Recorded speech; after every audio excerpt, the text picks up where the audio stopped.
Welcome to Painting on Your Amate Style Paper. So, if you were able to follow along last time, we started by making some Amate style paper. And we learned about the real Amate paper. It takes a long time and a lot of work to make. They have to pull the bark off the trees and boil it and clean it and then lay it out and smash it. So we couldn't do all of that, but if you were following along, you got to make some paper that was rough and bumpy. It needs to have that texture, right? Texture is the way something feels. And Amate paper is rough and bumpy. So we found cardboard in our house. I found some in my recycle bin. And then we smashed it with a rock and let it dry out. And that was really fun, even though it made a mess. So we had some Amate style paper. Then we learned about traditional designs, right? We were learning about the people that live in the city of Puebla, I'm sorry, the state of Puebla, and in the city of San Pablito, and they are called the Otomi people. They are the indigenous culture of that area, the first people to live there. And these are some of their designs that they've been making for hundreds of years. They like to have lots of animals and plants, flowers. I drew vines and flowers and leaves and berries and birds. Maybe you use different animals. I saw some people had dog or deer on their picture, cactuses. So hopefully you had some good ideas, and then you drew that on your final drawing and traced it with marker onto your Amate style paper. Today we're going to be painting.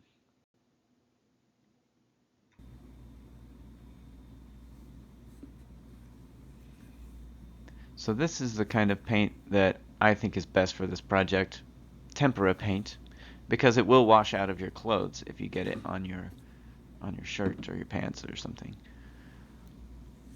But you can also use this. This is acrylic paint. It also looks really good on this Amate style paper, but if you get it on your clothes, it won't wash out, so be prepared for that.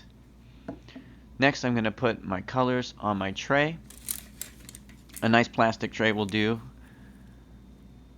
And I'm going to get some brushes, some small skinny brushes. Put my paint to the side. I got some clean water, that's for me to clean out my brush, and I've got a paper towel. That's so I can test my brush and make sure it's clean before I dip it into any new paint. So now that I'm ready to start painting, I want to start with my lightest colors first. Why is that? Well, if you start with your lightest colors and go to your darkest colors, you don't have to clean out your brush as many times. And if you put even a little bit of a dark color into a light color, it kind of ruins that light color, just for our purposes of art. So I'm starting with my yellow because it's a light color, and I'm just going to go ahead and try to fill in all the things that I think are going to be yellow in my picture. That way, I don't get my yellow mixed in with green or red or purple or anything like that.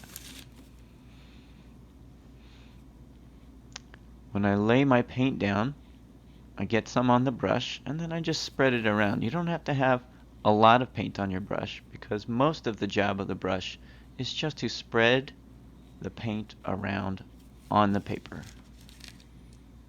You can fill in those areas. If you used a big marker, that really helps you see where your lines should be, and it can make your painting look a little better. Make those lines look nice. So take your time on this step. Don't rush. You want your picture to look nice. And it reminds me, the people who still carry on this tradition of painting these designs, they learned it from their elders in their village or their culture. So they've been learning it for years and years and years, even before Mexico was a Spanish-speaking country. A lot of the Otomi people, they actually speak two languages. They speak Spanish, but they also speak their own language, the Otomi indigenous language. And it's like that in a lot of countries.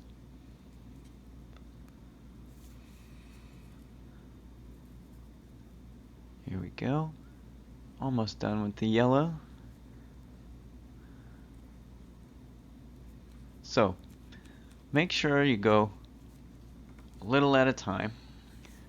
I think I'm done with my yellow for now. So, I'm going to clean out my brush. I want you to see this. I'm not going to smash the brush into the bottom of the water. I'm just going to lightly act like I'm painting the bottom of the cup with my brush. See that? And that's helping the paint come out of the brush. See, there's still some paint stuck in there. So when I wipe it on the side, I can still see there's yellow paint coming out. Alright, I think I got it all out now. I'm going to test it on my paper towel. It looks pretty clean. There's a little bit of yellow in there.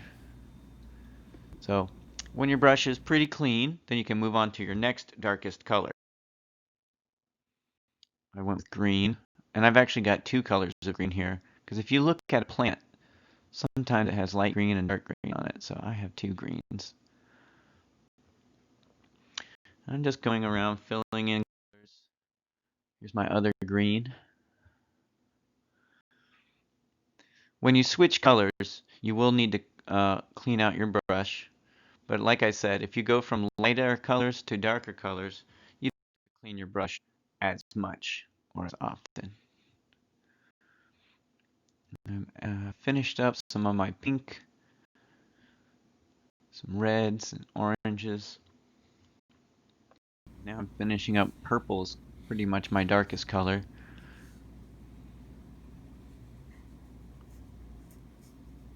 Putting the final touches on here. Make those tail feathers look nice.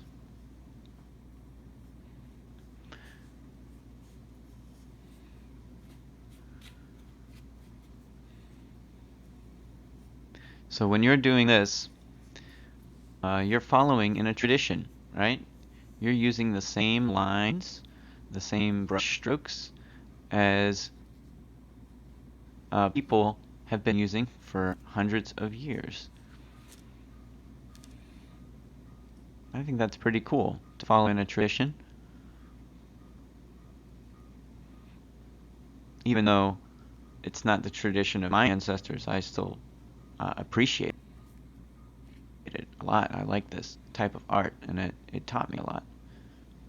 It taught me about controlling my brush, about how to mix or not mix my paints. And I really enjoyed the paper making. We didn't make the paper, but we changed the paper, right? We made it Amate style. Alright, well that's it. I'm done painting now. I'm going to clean out my brushes. I'm going to rinse them out here, and then I'm going to take them over to the sink and really give them a good washing. First I'm going to lay them on this paper towel so they don't drip.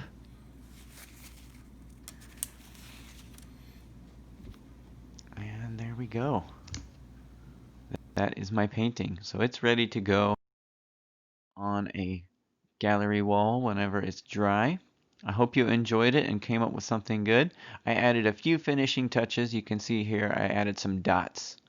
And then I went back, and some places where I had colored over my marker, I came back with the marker and made my lines strong again. Anyway, I hope you enjoyed this. I hope you learned something. And please don't forget to send me a picture of your work in the link below where it says submit your work here. Have fun, and I can't wait to see what you do.